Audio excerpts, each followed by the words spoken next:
Coucou tout le monde, alors aujourd'hui on se retrouve dans une nouvelle vidéo qui va consister à vous parler un petit peu du programme Musclé que j'ai suivi pendant 4 mois.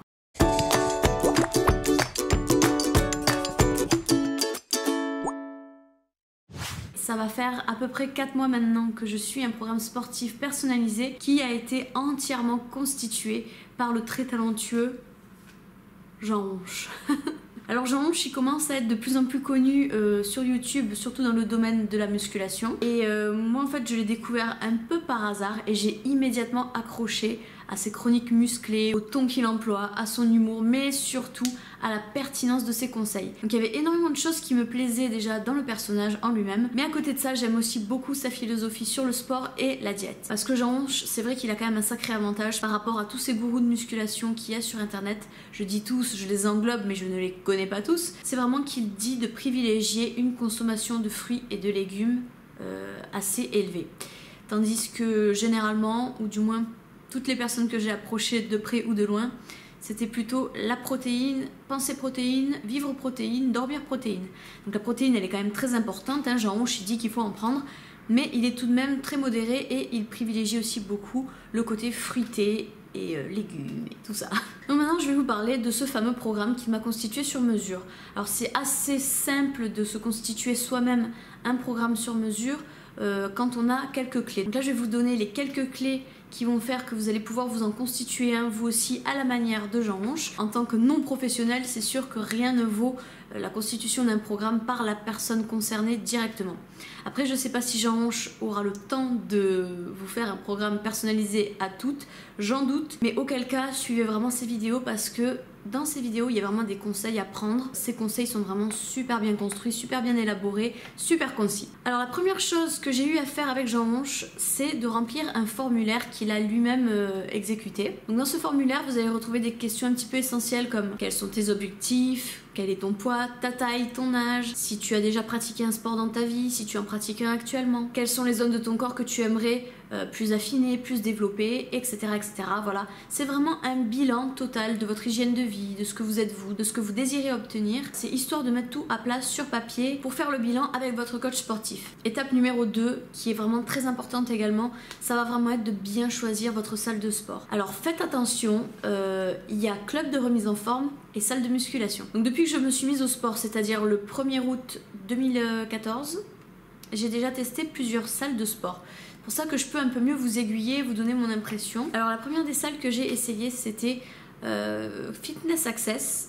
Et honnêtement, j'ai bien aimé sur le début, mais à vrai dire, j'étais totalement novice, j'y connaissais que dalle. Pour moi, c'était une salle qui était pas chère. Voilà, je me suis dit, impeccable, ça fera l'affaire. En réalité, non. Tous les appareils que vous avez à disposition sont des appareils qui sont limités au niveau de la fonte, de la charge que vous pouvez lester. Du coup, c'est pas forcément productif si vous souhaitez bien développer certains muscles, si vous avez des objectifs poussés. Après, si c'est juste voilà, pour vous remettre en forme, pour vous tonifier, ça fera amplement l'affaire. Ensuite, je suis allée chez Amazonia. Amazonia, c'était pas mal. Mais encore une fois, voilà, tout est dans la stylisation, dans l'organisation de la pièce. Mais d'un point de vue qualitatif, il faut savoir ce que vous voulez. Si vous voulez de gros résultats, c'est pas vraiment chez Amazonia que vous devriez vous entraîner, je pense. Après, je suis allée à Giga Gym, et c'est là où je suis actuellement, Giga Gym, et honnêtement, c'est vraiment très très bien. Vous avez des salles pour les poids libres, vous avez un meilleur équipement, c'est vraiment plus pointu, les machines sont moins assistées, c'est-à-dire que quand vous devez porter, vous n'avez pas la machine qui vous aide un peu automatiquement, il faut vraiment porter par vous-même, et là pour le coup ça peut être intéressant. Et ça peut être aussi intéressant dans la progression, c'est-à-dire que vous êtes un peu assisté lorsque vous êtes débutant, et après vous avez le côté autonome, vous avez tous les poids libres, et c'est à vous de gérer votre souffrance. Troisième étape, ce qui est très important aussi, c'est une fois que vous avez trouvé votre salle de sport qui vous convient, ça va être de consacrer peut-être une heure, une séance en tout cas, où vous allez déterminer votre 1RM. Alors le 1RM, c'est votre capacité à soulever un poids ou à tirer un poids proprement en une fois, mais de manière maximale. C'est comme si moi, voilà, je tenais une machine, je tire, je fais le geste proprement une fois, mais c'est tellement lourd que je ne peux le faire qu'une seule fois de manière correcte. Si je mets un peu plus fort, ça va saccader, c'est pas bon. Donc voilà, en fait, le 1RM, c'est la charge que vous allez pouvoir lester comme ça, proprement. en une seule fois. Ça peut être 10 kg, 20 kg, 25 kg, tout dépend en fait de votre niveau. Et le but ça va être de déterminer ça parce que ça va être une base assez essentielle après au niveau de votre entraînement. Parce que vous allez devoir vous entraîner parfois à 70% de votre 1RM. Voilà, c'est simplement un exemple. En tout cas, c'est comme ça que ça s'est passé pour moi, pour mon programme. Après cette étape, normalement, vous avez votre programme ainsi que votre programme de diète. Donc ça, on en parle juste après le 4e point important. Donc là, vous allez démarrer votre activité sportive. Il va vraiment falloir privilégier ce 4e point qui va être les 2 semaines d'adaptation au niveau de la diète. C'est-à-dire que vous allez vous mettre au sport, mais on ne va pas directement beaucoup toucher à la diète d'un seul coup. Pourquoi? Pour 2 raisons essentielles. La première, c'est que changer ses habitudes sportives plus changer son alimentation, les deux combinés ensemble, surtout quand on n'a pas l'habitude, ça risque de faire beaucoup pour le corps, ça risque de faire beaucoup pour le métabolisme qui risque de ne pas suivre. Donc vous risquez d'être vraiment crevé et de vous décourager plus vite d'une part, mais aussi d'autre part, vous risquez de vous blesser.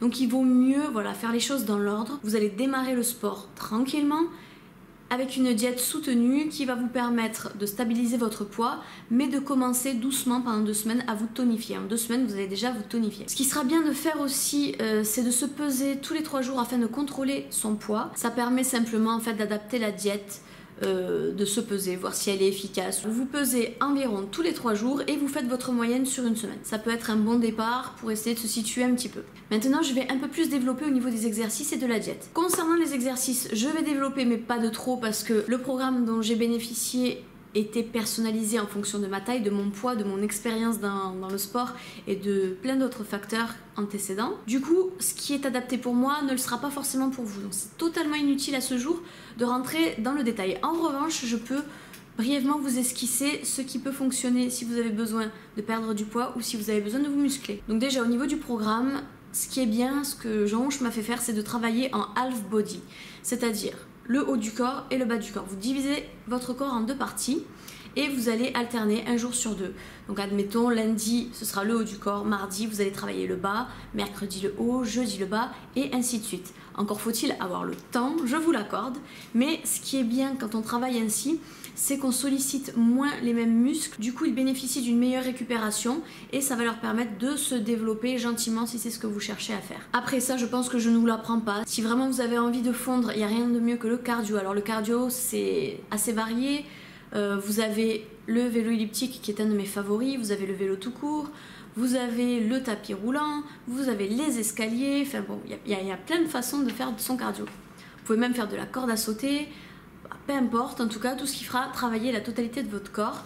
Il y a plusieurs machines qui sont réservées à ça. Ça c'est vraiment bon pour tonifier le corps, mais surtout pour faire fondre les graisses. Après ce qu'il faut savoir également, c'est qu'on n'est pas obligé de faire des séances super longues, on n'est pas obligé d'insister comme un bourrin sur un muscle. Le tout est de le faire forcer et de faire son mouvement de manière propre. Du coup, vous n'êtes pas obligé d'aller trop vite, vous n'êtes pas obligé d'en faire trop. Vous pouvez faire une séance très courte, mais le plus important au final, ce sera vraiment d'avoir une séance intense. Maintenant, on va passer à la diète. Donc pour la diète, vous devez déjà déterminer votre nombre de kilocalories que vous devez consommer les jours de repos et les jours d'activité. Ce que j'appelle activité, ce sont les jours d'entraînement.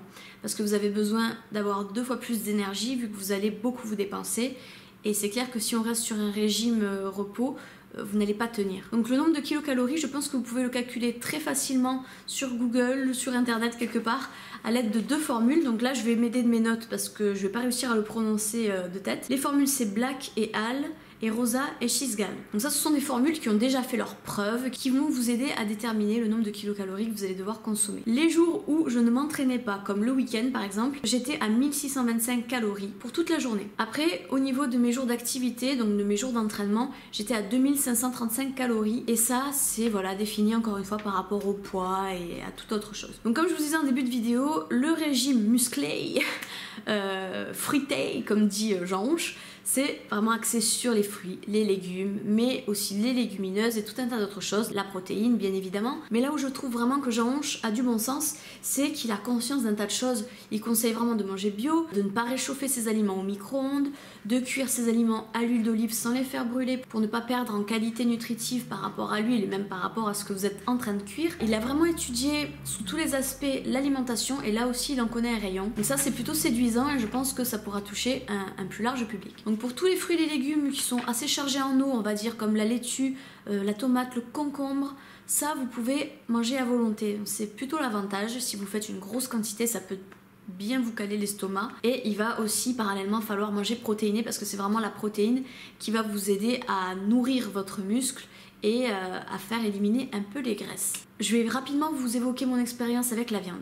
Je suivais scrupuleusement les conseils de Jean Honche au départ, c'est-à-dire que je mangeais saumon, thon, poulet, sauf que je devais en manger le midi, le soir et tous les jours. Et comme je m'entraînais 5 fois par semaine, c'était lourd au bout d'un moment, très très lourd, très très difficile, et je me suis écœurée de la viande. Du coup, j'ai basculé sur des protéines végétales. Un des meilleurs aliments d'ailleurs que je peux vous conseiller, c'est vraiment les Azukis. Ce sont des tout petits haricots rouges que vous trouvez au rayon bio à Carrefour ou dans les épiceries bio, qui ne coûtent vraiment pas cher du tout, et c'est vraiment super bon. Donc ça, c'est assez compliqué à cuire, donc je vous conseillerais quand même de le faire tremper un petit peu au préalable avant cuisson. Et ça, vous pouvez l'accommoder avec ce que vous voulez, c'est bourré de protéines. Vous avez aussi la protéine de soja, toujours disponible en épicerie, enfin au rayon bio à Carrefour par exemple dans un paquet. Et en épicerie bio, vous achetez ça 1 € et quelques et vous avez je crois 500 grammes.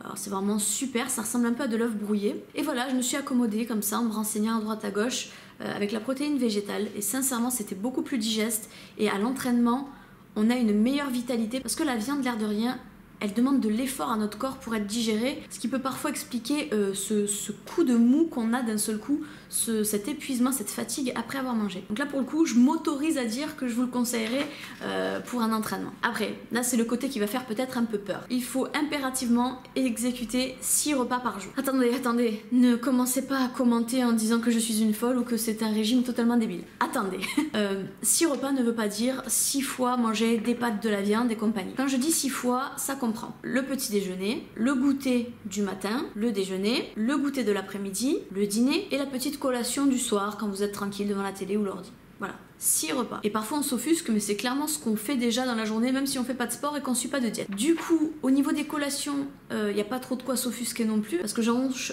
conseille de prendre un shaker protéiné plus un fruit. C'est ce qui marche le mieux et bon voilà, ça cale suffisamment. Petite parenthèse également au niveau de la protéine. Moi la protéine ordinaire, donc la protéine animale qui provient du lait, me donne de l'acné. Très sévèrement d'ailleurs. Tous les produits laitiers me donnent beaucoup d'acné. Du coup je me suis orientée vers une protéine végétalienne et crue, qui est un peu moins protéinée que les protéines du type isolate comme pourrait le conseiller d'ailleurs Jean Honche qui me disait de prendre, mais c'est pas grave, je me suis dit que je préférais quand même descendre, perdre un peu en protéines mais gagner en qualité de ce que j'ingère et ne pas avoir trop d'acné. Voilà, j'ai préféré partir sur ça. Après, si vous aussi vous ne supportez pas trop les produits laitiers, que ça vous donne des boutons, que vous êtes tout simplement intolérant, que ça vous fait vomir, il existe des variantes avec du soja par exemple. Pour terminer brièvement aussi avec la diète, voilà, on va essayer de varier les repas. Varier les repas veut aussi dire varier les nutriments. C'est vrai que ce qu'on va retrouver dans le saumon, on va pas forcément le retrouver dans le poulet et vice versa. Donc variez vos sources de protéines, variez vos légumes, variez vos fruits. Ça évitera les routines alimentaires trop pénibles d'une part, et puis au moins vous apprendrez à vous épanouir dans cette nouvelle alimentation, surtout si c'était pas la joie auparavant. Personnellement, j'ai appris à cuisiner de nouvelles recettes beaucoup plus sainement que je le faisais auparavant, et ça aide énormément, et rien que la diète aide énormément à perdre de poids. Et enfin le dernier point concernant cette diète, ça va être de s'autoriser au moins une fois par semaine un cheat meal. Le cheat meal, le fameux cheat meal, c'est un peu votre jour de bénédiction, c'est-à-dire que c'est le jour où vous pouvez vous autoriser un repas totalement dégueulasse. Ça peut être un resto, un fast food, vous pouvez manger gras, vous pouvez vraiment vous faire plaisir ce jour. L'idéal, c'est de déterminer un jour en semaine qui va être récurrent en permanence. Ça peut être un vendredi soir, ça peut être un samedi soir, ça peut être un dimanche soir, midi même si vous préférez. Vous n'êtes pas obligé de passer par le cheat meal, c'est-à-dire que si vous arrivez un samedi et que vous vous dites j'ai pas forcément envie de manger un cheat meal, pas obligé de le faire. Je veux dire, c'est pas du tout une obligation, bien au contraire, ça fera pas de mal de vous passer de cheat meal. Mais ne le faites pas en espérant perdre encore plus vite. Le cheat meal, c'est aussi une façon de rester motivé. C'est sûr que quand on a son cheat meal, on est réconforté au moins pour un jour ou deux. Et après, bon, on n'a qu'à se dire qu'il reste que 4 jours devant nous pour avoir le prochain cheat meal. Concernant mes résultats, moi, j'ai pas été super assidue au niveau de mon programme. Je l'ai relativement bien suivi quand même. D'ailleurs, j'adore la façon dont il a été réalisé. Mais le problème, voilà, ça a vraiment été moi. J'ai pas été super assidue et j'ai beaucoup craqué alimentairement parlant. Il y a des jours où quand j'étais un petit peu patraque ou que j'avais un excès de paresse, je me suis dit tant pis, je ne vais pas au sport. Voilà, j'ai pas suivi ma diète de manière très assidue comme le fait par exemple Jean Honche avec sa propre diète, son propre entraînement. Mais malgré tout, en 4 mois, j'ai réussi à perdre 6 kilos. J'étais à 60 kilos tout au plus. Je suis montée en tout cas à 60 kg, ça c'est une certitude. Et j'ai réussi à redescendre à 54. Donc ça, j'en suis relativement fière. J'ai principalement perdu au niveau de mes jambes, c'est-à-dire que mes cuisses se sont un peu plus affinées, elles sont plus fuselées. Et j'ai aussi perdu au niveau de l'abdomen, j'ai la taille plus fine, le ventre plus plat également. Donc ça c'est un avantage. Par contre, mon point faible, toujours, le dos et un peu les bras, c'est plus compliqué. Mais bon, ça après c'est personnel, c'est parce que quand je suis à ma séance, j'ai un peu de mal à travailler ces parties-là, parce que ce sont des parties qui n'ont pas beaucoup de force et forcément je me décourage aussi un peu plus vite. Mais sinon dans l'ensemble c'est un programme qui marche du tonnerre et qui marche aussi sur le long terme, c'est-à-dire que lorsque je craque maintenant, je ne reprends pas mes kilos et c'est ça qui me plaît. Voilà, j'en ai fini avec mon programme sportif personnalisé par Jean Honche. Si jamais vous vous lancez dans votre propre conception de programme personnalisé, n'hésitez pas à me le dire. Surtout si vous êtes inspiré des vidéos de Jean Honche qui sont vraiment super top. Allez faire un petit tour sur sa chaîne si vous voulez, je vous le rappelle. Mes vidéos préférées de sa part sont vraiment les chroniques musclées. Elles sont super marrantes. Rejoignez-moi également sur Instagram. Et sur ce, je vous fais de très gros bisous et à bientôt pour une prochaine vidéo. Bye bye.